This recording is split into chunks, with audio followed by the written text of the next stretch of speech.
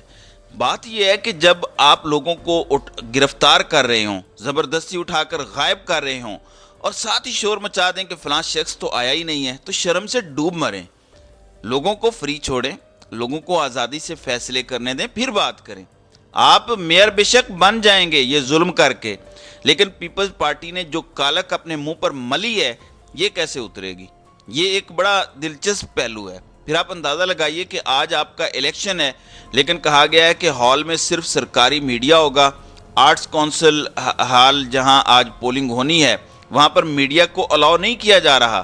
ان کو کہا جا رہا ہے کہ یہ تمام لوگ یعنی تمام الیکٹرانک اور پرنٹ میڈیا ہال کے باہر سے کوریج کر سکتا ہے، اندر سے نہیں کر سکتا۔ اندر سے کرے گا تو ظاہر ہے حقائق باہر آ جائیں گے، اور حقائق تو چھپانے ہیں، حقائق کا تو قوم کو پتہ نہیں لگنے دینا۔ اور آپ یہ گھٹیا حرکتیں کر رہے ہیں اور آپ کو یہ نہیں پتا کہ آپ کا دشمن اس وقت کہاں پر کھڑا ہے۔ میں آپ کو ایک مثال دینا چاہتا ہوں کہ امریکہ کے جو قومی سلامتی کے مشیر ہیں، نیشنل سیکیورٹی ایڈوائزر، وہ اس وقت انڈیا کے دورے پر ہیں، اور وہ یہ بتا رہے ہیں کہ ہم امریکہ اور بھارت کے درمیان دفاعی ہائی ٹیک جیسے اہم شعبوں میں تجارت کو آسان بنانے میں حائل رکاوٹوں کو دور کرنے کے لیے تیار ہیں۔ اس کی وجہ بتانا چاہتا ہوں کہ 22 جو جون ہے اس میں نریندر مودی جو ہے وہ امریکہ کے دورے پر جا رہے ہیں۔ آپ اندازہ کریں کہ آپ کا دشمن کیا کر رہا ہے، وہ وزٹ کہاں پر کر رہا ہے۔ آپ مودی کے پچھلے 5 وزٹس نکال لیجئے یا اس وزٹ کو بھی شامل کر لیجئے، وہ کن ممالک کے ہیں، ان کی ایکٹیویٹیز دیکھیں۔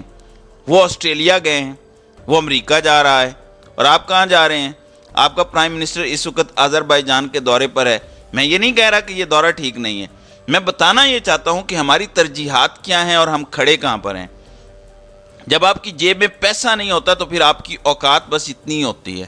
تو آپ اپنی سی ویز اپڈیٹ ضرور کریں، آپ ٹور ضرور کریں، لیکن اس کا کوئی پاکستان کو فی الحال فائدہ دکھائی نہیں دے رہا۔ اور پھر آپ نے بہت زیادہ مورے جمع کیے، اب وہ مورے بھی کھسکنا شروع ہو گئے ہیں۔ گو کہ رات کو جہانگیر خان ترین نے ایک ٹویٹ کیا اور انہوں نے بتایا کہ ڈاکٹر فردوس عاشق اعوان کو پارٹی کے نئے سینٹرل سپوک پرسن کے طور پر سینٹرل سیکرٹری انفارمیشن استحکام پاکستان پارٹی لگا دیا ہے۔ بالکل ٹھیک ہے، ڈاکٹر فردوس عاشق اعوان سے بہتر آپ کی ترجمانی بھی کوئی نہیں کر سکتا، یہ بڑی اچھی بات ہے۔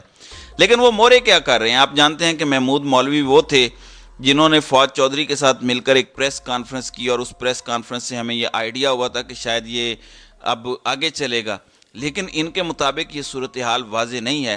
اور محمود مولوی بھی کہہ چکے ہیں کہ میں استحکام پاکستان پارٹی میں شریک نہیں ہوا۔ ان کے مطابق فواد چودھری، علی زیدی اور عمران اسماعیل کا معاملہ بھی ابھی کلیئر نہیں ہے۔ انہوں نے کہا کہ تقریب میں بہت سارے لوگ موجود تھے، لیکن بہت سارے لوگوں کا موجود ہونے کا مطلب یہ نہیں ہے کہ آپ نے پارٹی جوائن کر لی ہے۔ اس سے آپ کو اندازہ ہو پا رہا ہوگا کہ یہ لوگ اس وقت اپنے آپ کو کلیئر کیوں نہیں کر پا رہے۔ اس کی وجہ عوام کا ریئیکشن ہے، عوام کا رد عمل ہے۔ آپ پابندیاں لگا کے تو چیزیں کر سکتے ہیں، لیکن جب آپ عمران خان کو موقع دیں گے تو پھر آپ کو اصل صورتحال کا اندازہ ہوگا کہ چیزیں کہاں پر کھڑی ہیں۔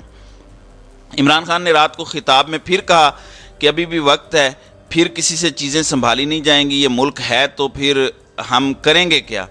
ان کے مطابق عمران خان کے پاکستان کے حالات کنٹرول سے باہر ہو جائیں گے۔ پھر انہوں نے کہا کہ اسٹیبلشمنٹ اور آرمی چیف سے صرف بات کرنا چاہتے ہیں۔ اس کی وجوہات یہ ہیں کہ یہ جو پی ڈی ایم سرکار ہے ان کے پلے تو ہے کچھ نہیں، تو بات ان سے کی جائے جو اس ملک کے اصل حکمران بنے بیٹھے ہیں، جو اصل میں سب کو موروں کی طرح استعمال کر رہے ہیں، باقی تو کسی سے فائدہ نہیں ہے اور وہ صرف اور صرف مذاق ہے۔